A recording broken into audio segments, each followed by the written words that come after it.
নমস্কাৰ ছাৰ। নমস্কাৰ। পোনপ্ৰথমে ছাৰ আপোনাৰ শুভ নামটো জানিব বিচাৰিম। মোৰ নাম শ্ৰী বিপুল দাস। ছাৰ, আপুনি যিহেতু সন্ত ৰামপাল গুৰু মহাৰাজৰ শিষ্য, 11 জানুৱাৰী শনিবাৰে ফেকফুল ডিবেটছ ইউটিউব চেনেলত পাখণ্ডী বাবাও ঝুটছে বাজ আ যাও বুলি এটি ভিডিঅ' ভাইৰেল হৈছিল। ধৰ্মৰ নামত চলি থকা পাখণ্ডক সমূলে নাশ কৰাৰ উদ্দেশ্যে ফেকফুল ডিবেটছ ইউটিউব চেনেলত সম্প্ৰসাৰ হোৱা এই ভিডিঅ'টি বৰ্তমান বৰকৈ ভাইৰেল হৈ পৰিছে। বৰ্তমান সময়লৈ প্ৰায় 1,91,000তকৈ অধিক লোকে ভিডিঅ'টি প্ৰত্যক্ষও কৰিছে।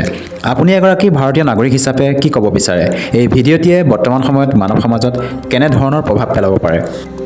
এইটো বহুত ভাল ভিডিঅ' হৈছে, কাৰণ আমাৰ সমাজত এইটো আমাৰ যিমানখিনি আগৰটোকে আগৰখিনি যেনেকৈ কৰিছিল, মানে বোলো সমাজ ব্যৱস্থাটো সেনেকৈ চলি আছিল, কাৰণ কোনো সেই গুৰু ৰহস্যটো চোৱা নাছিল। কাৰণ এতিয়া এই আমাৰ গুৰুজী চন্দ্ৰ ৰামপালজী মহাৰাজে ধৰি লওক এই বস্তুটো দেখা দিছে যে ভুলটো কোনটো, ভুলখিনি ক'ত আছে, সেইখিনি চাই পেলাই সমাজে মানে এতিয়া নিজকে বুজি উঠিব যে আমি ক'ত ভুল কৰি আছোঁ, যে এই গুৰুসকলে কি শিকাই আছে আৰু চন্দ্ৰ মহাৰাজে কি কৈছে, আমাক কোনটো কৰিলে ভাল হয়, কোনটো নকৰিলে বেয়া হয়। এইকাৰণে মই আমাৰ অসমবাসী বুলিও নহয়, মই এতিয়া গোটেই ভাৰতবাসীকে কওঁ, এই ডিবেটটো চালে আমাৰ ভুলখিনিৰ পৰা আঁতৰি আহি নিজকে শুদ্ধ ৰাস্তাত যাবলৈ পাৰিব, বা ভুল বেয়া কামখিনি কৰাৰ পৰা আঁতৰি আহি নিজকে শুভ কৰ্ম কৰাত মানে নিজৰ ফিউচাৰটোকে ভাললৈ নিব পাৰিব। সেইটো কাৰণে ছাৰ, আপুনি কি কৰে? মই পুলিচতে চাকৰি কৰোঁ, অসম পুলিচত চাকৰি কৰোঁ।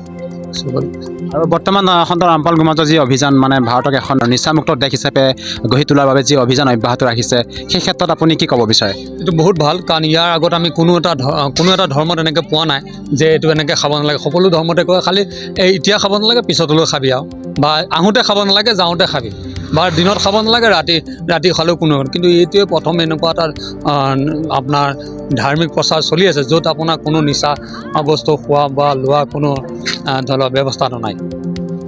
ধন্যবাদ থাকিল। দৰ্শকসকল, আৰু এজন শ্ৰদ্ধালুৰ পৰা জানিবলৈ চেষ্টা কৰিম। মই কেমেৰা পাৰ্চনক অনুৰোধ জনাইছোঁ তেখেতৰ কাষলৈ নিবৰ বাবে। নমস্কাৰ ছাৰ। নমস্কাৰ। আপুনি কোন ঠাইৰ পৰা আহিছে ছাৰ? মই ৰহা খলিহামাৰীৰ পৰা আহিছোঁ। ছাৰ, আপুনি যিহেতু ৰহা খলিহামাৰীৰ পৰা ইয়ালৈ আহিছে, আৰু সতলোক আশ্ৰম হোজাইত আজি দেখিবলৈ পোৱা গ'ল যে ফেকফুল ডিবেটছ ইউটিউব চেনেলে প্ৰচাৰ কৰা এটি ভিডিঅ' পাখণ্ডী বাবাও ঝুটছে বাজ আ যাও, সেই ভিডিঅ'টি যোৱা ইংৰাজী 11 জানুৱাৰী শনিবাৰে যিটো প্ৰচাৰ হৈছিলে সেই ভিডিঅ'টি, আৰু সেই ভিডিঅ'টি বৰ্তমান বৰকৈ ভাইৰেল হৈ পৰিছে। জ্ঞানৰ অস্ত্ৰৰে কিদৰে ভণ্ড বাবাসকলক প্ৰহাৰ কৰি সত্যক শিক্ষিত সমাজৰ সন্মুখত উজাগৰ কৰিবলৈ ফেকফুল ডিবেটছ ইউটিউব চেনেলে প্ৰয়াস কৰিছে।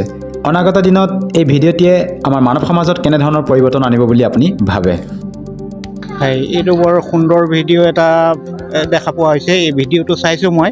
এই ভিডিঅ'টোত যিটো আমাৰ ধৰ্মৰ ওপৰত কিছুমান ভণ্ডগুৰুৱে বিভিন্ন ধৰণে শাস্ত্ৰৰ যিবিলাক প্ৰকৃত তথ্য এইবিলাক লুকুৱাই ৰাখিছে, বা কিছু জ্ঞান নাই তেখেতলোকৰ, গতিকে সত্য জ্ঞানটো এই ভিডিঅ'টোৰ জৰিয়তে আমি দেখিবলৈ পাইছোঁ। গতিকে এই ভিডিঅ'টোৰ জৰিয়তে যিসকল লোকে চাইছে তেখেতলোকে অন্ততঃ ভুল ৰাস্তাৰ পৰা শুদ্ধ ৰাস্তালৈ আহিবলৈ এইটো এটা সুন্দৰ ভিডিঅ', আৰু সত্য জ্ঞানটো বুজিব পাৰিছে। মোৰ অনুভৱটো ইয়াত জগতৰ বহু লোকৰ উপকৃত হ'ব, অন্ধবিশ্বাসৰ পৰা ফালৰি কাটি সৎ পথলৈ আহিব পাৰিব। এই ভিডিঅ'টোৰ পৰা বহু ৰাইজ উপকৃত হ'ব। আপুনি অসমবাসী কি ক'ব বিচাৰে? যিহেতু অসমতো বিভিন্ন পন্থ আছে, বিভিন্ন সময়ত অসমতো ধৰ্মৰ নামত বাদ বিবাদ কৰি থকা দেখা যায়, এই ক্ষেত্ৰত আপুনি কি ক'ব বিচাৰে?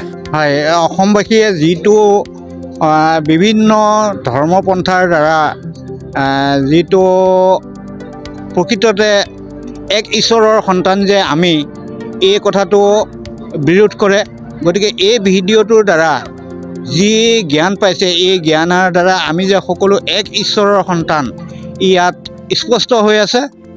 আৰু সকলোকে মই অনুৰোধ জনাইছোঁ জগতগুৰু সন্ত ৰামপালজী মহাৰাজৰ পৰা নাম দীক্ষা লৈ মুখ্য প্ৰাপ্তি কৰিবৰ কাৰণে। ধন্যবাদ থাকিল ছাৰ। সৎ চাহিব।